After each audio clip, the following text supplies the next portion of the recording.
Hotel থেকে ফোনে কথা বলতে বলতে বের হচ্ছিল আফি। হঠাৎ কেউ দৌড়ে এসে ওকে চাপটে ধরে। অচমকা এমন হয় আবি কিছুটা পেছনের দিকে ঝুঁকে যায়, পরক্ষণে নিজেকে সামলে নেয়। একটা মেয়ে ওকে জাপটে জড়িয়ে ধরে আছে। মেয়েটি লাগাতার কাঁপছে, যা আবি স্পষ্ট বুঝতে পারছে। আবি কিছু বলতে নিলেই মেয়েটি কাঁপা কাঁপা কণ্ঠে বলতে শুরু করে, প্লিজ হেল্প মি প্লিজ। মেয়েটির কথা আবি বুঝতে পারছে না, কার থেকে বাঁচার জন্য হেল্প চাইছেও। হঠাৎ কয়েকজন গুন্ডা টাইপের লোক আবির সামনে এসে দাঁড়ায়, তারপর ইংলিশে বলতে শুরু করে। ওকে আমাদের হাতে তুলে দিয়ে চুপচাপ কেটে পড়ে এখান থেকে। ছেলেগুলোর কথা শুনে মেয়েটি আরো জোরে জোরে জড়িয়ে ধরে আবিকে। আবি ছেলেগুলোর কথা শুনে বাঁকা হেসে মনে মনে বলে, কার সাথে পাঙ্গা নিচ্ছ? জানলে আর সামনে দাঁড়ানোর সাহস করতে না। লোকগুলোর মধ্যে একজন আবির দিকে এগিয়ে এসে মেয়েটির দিকে হাত বাড়াতেই আবি ছেলেটার হাত ধরে ফেলে। ছেলেটি রাগের দৃষ্টিতে আবির দিকে তাকিয়ে বলে, এসব হিরোগিরি আমাদের সামনে দেখাস না, তাহলে জান নিয়ে আর বেশি ফিরতে পারবি না। আফি বাঁকা হেসে ছেলেটির হাত মুচড়ে ধরে বলে, এটা কি হিরোগিরি না, মাফিয়াগিরি বলে, ইউ বিচ। বলে ছেলেটির হাত মুচড়ে ছিটকে ফেলায়। ছেলেটি চিৎকার করে গঙ্গাতে থাকে। বাকিগুলো অবাক চোখে তাকিয়ে আছে আবির দিকে। আবি মেয়েটিকে সোজা করে ওর দিকে তাকালো। কান্না করতে করতে চোখ ফুলে গেছে আর গাল লাল হয়ে গেছে মেয়েটির। এমন কান্নামাখা চেহারাও কাউকে এতটা সুন্দর লাগতে পারে জানা ছিল না আফির। ওর চোখে সরছে না মেয়েটির থেকে। হঠাৎ ওই লোকগুলোর মধ্যে একজন একটা হকি স্টিক নিয়ে এগিয়ে আসে। আবির সাথে সাথে মেয়েটিকে সরিয়ে হকি স্টিক ধরে ফেলে। এক হাত দিয়ে হকি স্টিক ধরে লোকটির বুকে চড়ে লাথি বসিয়ে দিল আফি। লোকটি ছিটকে গিয়ে একটা পাইপের সাথে বাড়ি খেল। আবি হক স্টিক হাতে নিয়ে বাকিদের কাছে এগিয়ে যায়। ইচ্ছে মতো মারছে আবির ছেলেগুলোকে।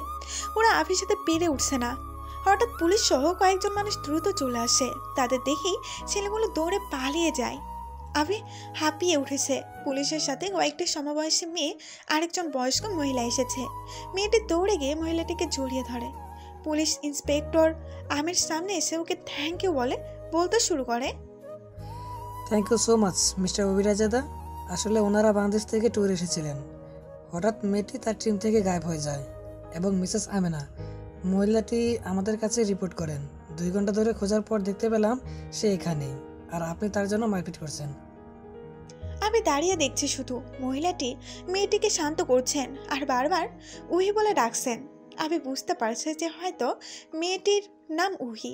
উহি মেয়েটিকে সব খুলে বলল কিভাবে আভি ওর হেল্প করেছে। ইন্সপেক্টর এর কথা শুনে এখন আবির কাছে সব ক্লিয়ার হলো। আমেনা উহির হাত ধরে আবির সামনে আসেন। Thank you so much sir. তুমি আজকে না থাকলে আমাদের ওরির অনেক বড় ক্ষতি হয়ে যেত। এটা আমার কর্তব্য ম্যাম, আর নেক্সট টাইম খেয়াল রাখবেন। এটা বাংলাদেশ না, একটা অপরিচিত দেশ। ওই কিছু বলছে না, শুধু মাথা নিচু করে আছে। হয়তো ভয় পেয়েছে তাই কিছু বলতে পারছে না। আবির খেয়াল হলো ও তো অন্য কোথাও যাচ্ছিল। ওহির জন্য অনেক সময় নষ্ট হয়ে গেল ওর। I have to go, excuse me. Abhiyan না দাঁড়িয়ে চলে যায়। ওই দাঁড়িয়ে আমির যাওয়ার পানে তাকিয়ে আছে। কিছু বলার ছিল হয়তো, কিন্তু কেন জানি আভির সামনে গলা দিয়ে কথা নামলো না। ইডিনবার্গ ক্যাসেল থেকে লেক দেখার জন্য রওশন সুভাকে নিয়ে এসেছে। বিশাল নীল রঙের জলরাশি, উঁচু উঁচু ঢিলার ঠান্ডা হওয়ার বেগ। গাড়ি থেকে নেমেই সুভা দৌড় দেয় লেকের পাড়ে। রওশন মুস্কি এসে সুভার পিছু পিছু হাঁটছে। আশেপাশে অনেক কাপল দেখতে পাচ্ছে ওরা। সবাই নিজেদের নিয়ে ব্যস্ত। শোভা একটা ঢিলার উপর দাঁড়িয়ে লেকের বিশালতা দেখছে। শোভা চোখ বন্ধ করে ঠান্ডা হাওয়ার মিষ্টি ঘ্রাণ নিচ্ছে। রওশন মুগ্ধ চোখে দেখছে শোভাকে। শোভার পরনে সাদা লং ড্রেস, যেটা বাতাসে উড়ছে। শোভার খোলা চুলগুলো এলোমেলোভাবে উড়ছে। শোভার দিকে গভীর দৃষ্টিতে তাকিয়ে আছে রওশন। ওর ঠোঁটের এই হাসির জন্য সব করতে রাজিও। রওশন সুবাহার কাছে গিয়ে পেছন থেকে ওকে জড়িয়ে ধরে। ওর কাঁধে থুতনি ঠেকিয়ে লেকের দিকে তাকায়। অচমকা এমন হয় সুবাহা ভয় পেয়ে গেল। পরক্ষণে বুঝতে পারে এটা কে। রওশনের গায়ের পারফিউম সুবাহার খুব পরিচিত। অন্ধকারের মাঝেও রওশনের পারফিউমের ঘ্রাণ ওকে চিনতে পারে সুবাহা। রওশনের হাত সুবাহার কোমর জড়িয়ে আছে, সুবাহার শরীর কাঁপছে রওশনের স্পর্শে। হার্টবিট যেন দ্বিগুণ বেড়ে গেছে ওর, মনে হচ্ছে এক্ষুনি হার্ট অ্যাটাক করবে। রওশন বুঝতে পারছে যে সুবাহা কাঁপছে।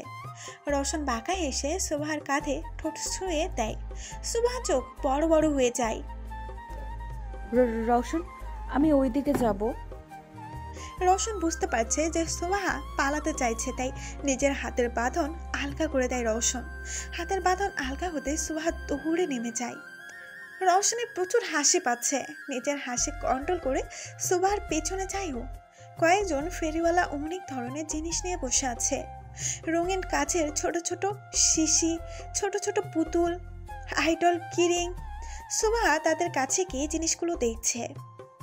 রওশন, আমার এগুলো চাই। যেটা পছন্দ নিয়ে নাও। সুবাহা খুশি হয়ে অনেকগুলো কাচের শিশি আর একটা কিউট ছোট্ট পুতুল নিল।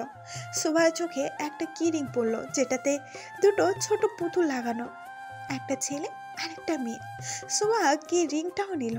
কেনাকাটা শেষ করে রওশন সুবাহাকে নিয়ে লেকের পাড়ে একটা ছোট্ট দোকানে যায়। এখানে সবার খাবারের জন্য বিভিন্ন ধরনের ফাস্টফুড বিক্রি করা হয়। ওরা টেবিলে বসতেই একজন এসে অর্ডার নিয়ে যায়। খাওয়া শেষ করে রওশন ঘড়ি থেকে তাকিয়ে দেখে সন্ধ্যা হয়ে গেছে। শুভা, কিছুক্ষণের মধ্যে সন্ধ্যা হয়ে যাবে, আর এখান দিয়ে সূর্যাস্ত অনেক সুন্দর দেখা যায়। তুমি দেখতে চাও? Of course Roshan, I want to see. Okay, come with me. Roshan সুবাহার হাত ধরে নিয়ে যাচ্ছে। সেখানে সূর্যাস্ত উপভোগ করে সবাই। রওশন সুবাহাকে লেকের সবচেয়ে দূরবর্তী ঠিলাই নিয়ে ওঠে। ঘড়ির দিকে একবার আর আকাশের দিকে একবার তাকাচ্ছেও। এক্ষুনি সূর্যাস্ত হবে। সুবাহা গভীর আগ্রহ নিয়ে আকাশের দিকে তাকিয়ে আছে, আর রওশন সুবাহার দিকে। মনে হচ্ছে আস্তে আস্তে সূর্য লেকের নীল পানিতে ডুবে যাচ্ছে। সূর্যের আলো লেকের নীল পানিতে রক্তিম আভা ফুটিয়ে তুলছে। মুহূর্তটা সত্যি অসাধারণ লাগছে সুবাহার কাছে। নিজের অজান্তেই রওশনের হাত ধরে ফেলে সুবাহা। রওশন সূর্যের দিকে না তাকিয়ে সুবাহার দিকে তাকিয়ে আছে, যেন ওর সব চাওয়া পাওয়া সুবাহার মধ্যে সীমাবদ্ধ হয়ে গেছে। সুবাহা নিজের হাতে সারা জীবন আবদ্ধ রাখতে চাই। সুবাহা রওশনের দিকে ফিরতেই দেখে রওশন ঘোর লাগা দৃষ্টিতে তাকিয়ে আছে ওর দিকে। রওশনের চোখে দৃষ্টিতে আটকিয়ে রাখতে পারছে রওশন। ওর চোখ সরছে না রওশনের থেকে। আচ্ছা, সূর্যের কিরণ ওদের মুখের উপর পড়ছে। রওশন সুবাহার হাত আরো শক্ত করে ধরে ধীরে নিজের কাছে টেনে আনে ওকে। সুবাহা চুলের ফাঁকে নিজের হাত ডুবিয়ে ওর দিকে একটু একটু করে এগিয়ে যায়। সুবাহা নিজের চোখ বন্ধ করে নেয়। নিজের কপাল রওশনের ঠোঁটের স্পর্শ অনুভব করছে ও। সুবাহার কপালে গভীরভাবে ঠোঁট ছুঁয়ে ওকে জড়িয়ে ধরে রওশন। সুবাহার হাতও অটোমেটিকলি রওশনের পিঠে চলে যায়। আজ প্রথমবার সুবাহা রওশনকে জড়িয়ে ধরেছে। রওশন মুস্কি হাসছে। ও বুঝতে পারছে যে সুবাহার মনে ওর জন্য জায়গা তৈরি হচ্ছে। রওশন সুবাহার কানের কাছে মুখ নিয়ে ফিসফিসিয়ে বলল, তুমি কি আমার প্রেমে পড়ে গেলে শুভা? সুবাহা অপ্রস্তুত হয়ে পড়ল রওশনের প্রশ্নে। নিজেকে রওশনের থেকে ছাড়িয়ে মাথা নিচু করে ফেলেছে ও। হয়েছে, আর লজ্জা পেতে হবে না। যখন উত্তর দেওয়া প্রয়োজন মনে করবে তখন দিও, আমি অপেক্ষায় থাকবো। সুবাহা অবাক চোখে তাকায় রওশনের দিকে। রওশন আসলেই অদ্ভুত। কখনো ওকে কোনো কিছুর জন্য ফোর্স করে না, বরং যথাসম্ভব ওকে সময় দেওয়ার চেষ্টা করে।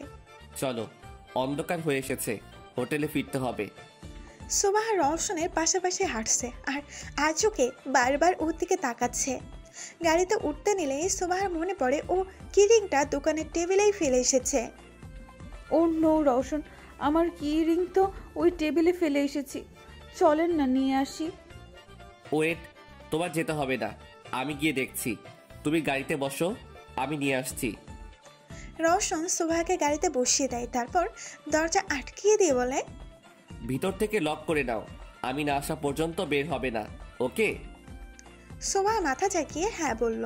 রওশন আবার লেকের পাড়ে চলে যায়। কিছুক্ষণের মধ্যেই রওশন কি রিং নিয়ে চলে আসে। দূর থেকে রওশনকে আসতে দেখে সুবাহা গাড়ি থেকে নেমে আসে। রওশন এগিয়ে আসছে ওর দিকে। রওশন কি রিংটা উঁচু করে সুবাহাকে দেখালো আর ইশারায় বলল, পেয়ে গেছে।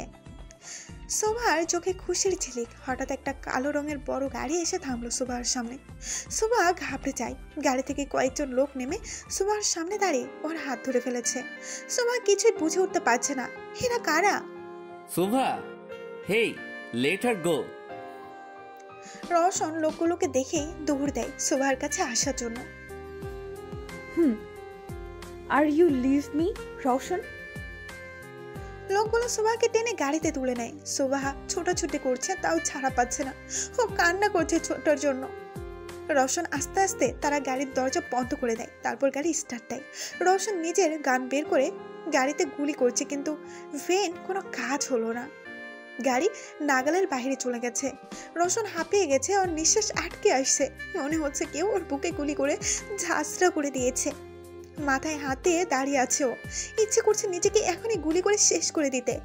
রওশন রেগে চিৎকার করে বলে ওঠে, Shaan, I will kill you bloody bitch. Shobha নিজের চোখ খুলতেই অচেনা কোথাও নিজেকে আবিষ্কার করে। লোকগুলো ওকে ক্লোরাফর্ম শুকিয়ে দিয়েছে, তাই ও ফ্রেন্ড হয়ে গিয়েছিল। শোভা ধরফড়িয়ে উঠে বসতেই দেখলো ওর বরাবর সোফায় আভি বসে আছে। হ্যালো বেবি, ঘুম কেমন হলো? তুমি এখানে কেন? আর ওই লোকগুলো কারা ছিল আভি? আমি তোমাকে সব বুঝিয়ে বলছি, আগে বাড়ি ফিরে যাই, চলো। আভি উঠে শোভার হাত ধরে বাইরে চলে আসে। শোভা অনেক প্রশ্ন করছে আভিকে, কিন্তু আভি কোনো উত্তর দিচ্ছে না। মেইন ডোরের সামনে আসতেই কয়েকজন গার্ড আভির পথ আটকে ধরে। আভি ভ্রু কুঁচকিয়ে তাকায় তাদের দিকে। হোয়াট? এভাবে পথ আটকানোর মানে কি? পেছন থেকে শান বলে ওঠে, এত তারা কিসের মিস্টার অভিরাইজাদা? আভি পেছনে ঘুরে দাঁড়ালো। শোভা ভয়ে আবির পেছনে চলে গেল।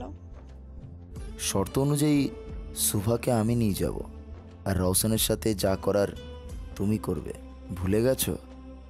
শোভা অবাক চোখে তাকায় আবির দিকে। যদি বলি আমি শর্ত ভাঙতে চাই? তুমি কি বলতে চাচ্ছ? হ্যাঁ, এটাই যে এখন আমার রওশনের মৃত্যু চাই, আর এই মেয়েকেও চাই। শোভা ভয় পেয়ে যায়। আভি শোভার হাত শক্ত করে ধরে রাখে। নর্দমার কীটের কাছ থেকে এর থেকে ভালো কিছু আশা করা যায় না। তুমি কি ভাবো তুমি আমাকে আটকে রাখতে পারবে? হ্যাঁ, শানের এক পা কাঠের, যার জন্য খুঁড়িয়ে খুঁড়িয়ে হাঁটে। অবশ্য এটা রওশন করেছে, যার জন্য শান রওশনকে এতটা ঘৃণা করে। শান চেহারায় রাগে ভাবে নে খুঁড়িয়ে খুঁড়িয়ে গিয়ে সবাই বসলো। তারপর বলল, তোমার জন্য আমার চেলাবেলায় যথেষ্ট। শানের ইশারা পেয়ে গার্ডগুলো আবির দিকে এগিয়ে আসে। আবির সোফাকে সাইডে দাঁড় করিয়ে দেয়। তারপর ওর গালে হাত রেখে বলে, I am sorry Shubha, but don't worry, আমি তোমাকে এই বিপদে ফেলেছি, আর আমি তোমাকে প্রোটেক্ট করব। নিজের জান দিয়ে হলেও তোমাকে কিছু হতে দেব না। সোভা কাঁদছে, প্রচুর ভয় করছে ওর। মনে মনে শুধু রওশনকে ডাকছেও। আবির পেছনে ঘুরে ওদের সাথে ফাইট করতে শুরু করে। আবির সাথে পেরে উঠছে না ওরা। শানের কপালে হালকা ঘাম ছুটছে। হঠাৎ শানের মাথায় শয়তানি বুদ্ধি চাপলো। ও একজনকে ইশারায় কিছু বলল। একটা গার্ড বড় রড নিয়ে পেছন থেকে আবির মাথায় বাড়ি দিল। আবির মাথায় হাত রেখে রেগে পেছনে ঘুরলো, সাথে ওর কপালে জোরে বাড়ি মেরে দিল। আভি! আবির ধপ করে ফ্লোরে পড়ে গেল। ওর রক্ত দিয়ে ফ্লোর ভিজে যাচ্ছে। সুবাহা আবির কাছে আসতে নিলেই একটা গার্ড ওকে ধরে ফেলে। শান উঠে খুঁড়িয়ে খুঁড়িয়ে আবির সামনে দাঁড়িয়ে বলে, গুড বাই অভিরায়জাদা, গুড বাই। হয়তো তোমাদের রায়জাদা বংশের সবার মরণ আমার হাতেই লেখা আছে। প্রথম তুমি, তোমার পরেই ওই রওশন রায়জাদা। নিয়ে আসো রওশনের প্রাণ পাখিকে। এই পাখির মধ্যেই রওশনের জান আটকে আছে। শান বেরিয়ে যায় আর ওর পেছনে গার্ডেরা সুবাহকে টেনে নিয়ে যায়।